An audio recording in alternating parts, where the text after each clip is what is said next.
Today at my job, we were talking about the earnings report that just came out for the very company that I work for, and we were discussing the revenue growth, the profitability, and then I thought, why not just go over it myself on my own YouTube channel? Because why not? I work for the stock, I work for the company, I should say, and I can give my own opinion, my own outlook on where I think the company's going, and some of you may not care, but it gives you an opportunity to see a video that you likely haven't seen before. Because if we pull up YouTube here, and we just search Paycom stock, you will see that almost no search results come up for my company because it's a little bit of a smaller cap.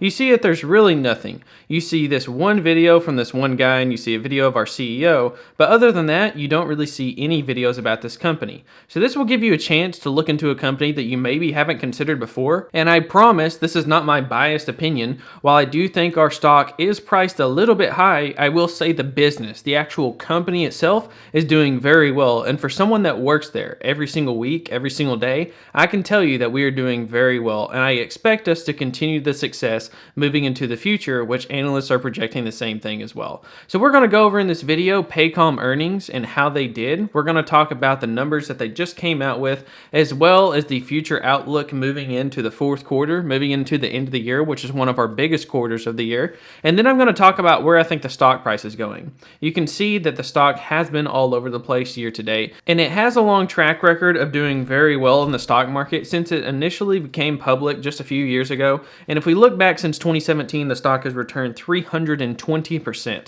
So I'm going to talk about where I think the company's moving in the future. And even though the year-to-date performance is negative 16%, that's not bad considering the state of the market that we're in. And so far, the report of this earnings, I think, came out pretty decently as they beat on both top and bottom line estimates. So thank you guys for tuning in. My name is Jordan. I'm a millennial investor. If you haven't seen me before, my portfolio balance as of the time of me filming. Today was a pretty rough day in the market. Amazon had a really rough day today. We're up to $36,700. Here's my performance, which was just updated. On the next video, we'll be going through this line by line, by the way, so stay tuned for that. If you want to see my portfolio balance and starting YouTube, you can see it right here. My holdings, like I just mentioned, we have Salesforce, Amazon, Crocs, and Google in order from largest to smallest. Those are the four companies that I currently own in my growth stock portfolio. And Crocs is the video we will be producing and making a video about this company in just 2 short days from now because they're about to come out with their earnings, so stay tuned as to whether or not those earnings come out good or not. So stay tuned for that. My performance year to date, we'll be updating this in the next video, and my monthly and lifetime YouTube income, which we will once again also be updating in the very next video. So stay tuned, and if you want to see my portfolio holdings, they are down below in the description, as you can see right here. And this gives you the opportunity to get a free $10 for getting signed up with the brokerage we're going to be using today, and you can get a free $10 for signing up. It's free to do so, no fees whatsoever, and you'd help support me in the channel. So that way you can get these great charts and do all types of research into companies. But without further ado, let's go ahead and dive into Paycom and the numbers that they just came out with. The revenue came in pretty sweet. We grew 30% year over year, 30.44 to be exact. And last quarter, we did $334 million. Now, this is a long ways away from the type of numbers we were originally putting up when we went public in 2013, when in the third quarter of 2013, we were doing $25 million in revenue. Today, we're doing $334 million in revenue. So we've scaled up a lot in less than a decade. It has been dramatic growth over these last couple of years, especially when the pandemic came through and completely changed the way software companies like ourselves do business.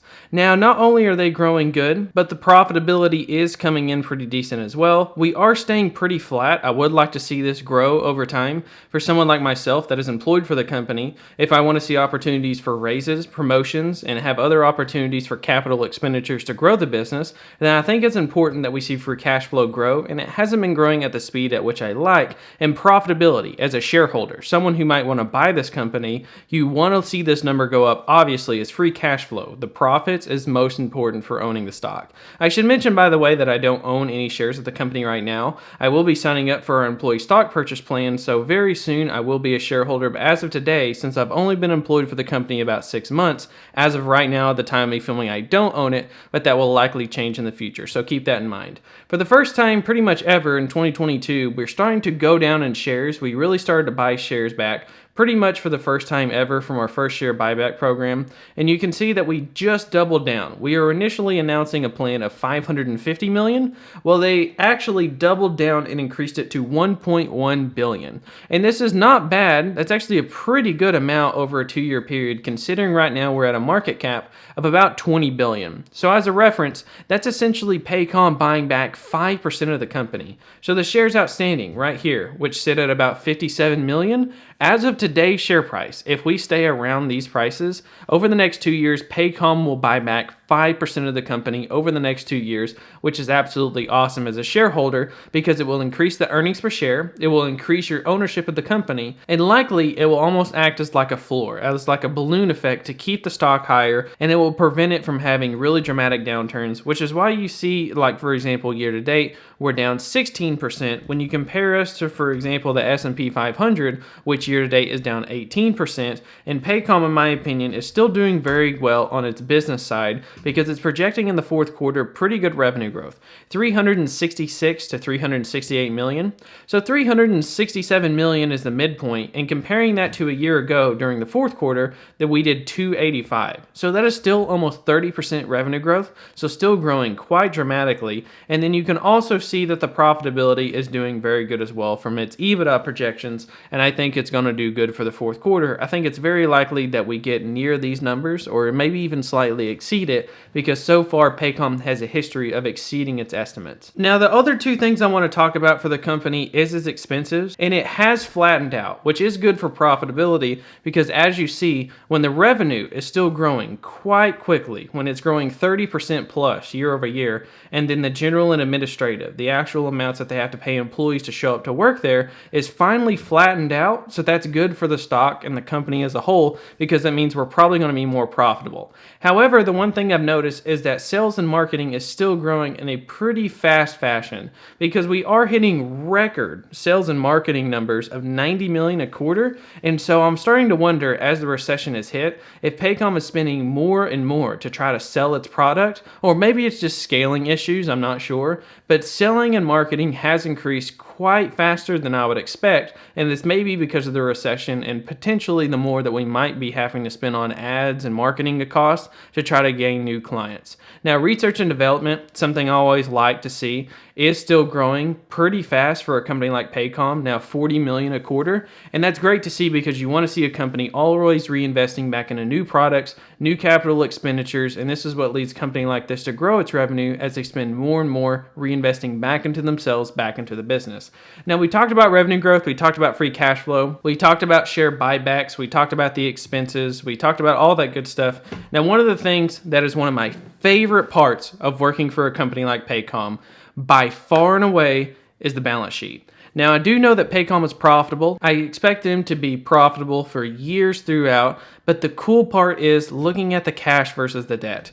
Let's look at the debt pile. It's basically stayed flat since the company went public. It's usually stayed right around 30 million. As of this most recent quarter, it was 29 million.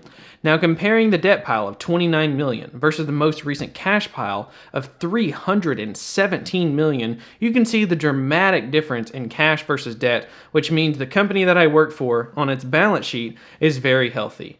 This is often sought for companies that you want to see in the stock market, and obviously as someone who plans on building a multi-decade career at this company, I think it is great to see a company have a great balance sheet. Let me give you an example of a company that you do not want to see in terms of its balance sheet. This was a company that was hiring big in 2020. We just made a video about it. And this company's been losing money and its cash pile has been dwindling in relative to its debt pile. You see the cash pile at 1 billion versus the debt 6.6. As they've started to face headwinds, employees begin to lose their jobs. The company begins to struggle, and they're not as much in a financial leverage position where they can just easily make decisions to raise capital or invest back in the business. But a company that has a healthy balance sheet can easily retain employees. If they have losses, they can raise debt if they need to in a deep recession. But overall, this is what I want to see. I want to see Paycom continue to build that war chest because it means two things. It actually means three things. Let me rephrase that. First one is it means the stock and the company is more safe. It's a safer company to invest in. It's a safer company to hopefully prevent future bankruptcy whenever that happens. It also means that my job security is more and more safe every dollar that this number goes up. And then third, it gives them more opportunity to reinvest back into themselves in the form of share buybacks or capital expenditures to grow the company or research and development to expand our products. Overall, I think it was a pretty decent quarter. It's a company that I still love working for, and who knows, maybe if I get some success from this video, it's a stock that pretty much nobody on YouTube makes videos about at all. So if you want to see more videos like this, if you want to see me give these quarterly updates or even more frequently, let me know by watching the video, liking, subscribing, and commenting down below. But other than that, guys, check out all the stuff down below in the description, and I'll catch you guys next time.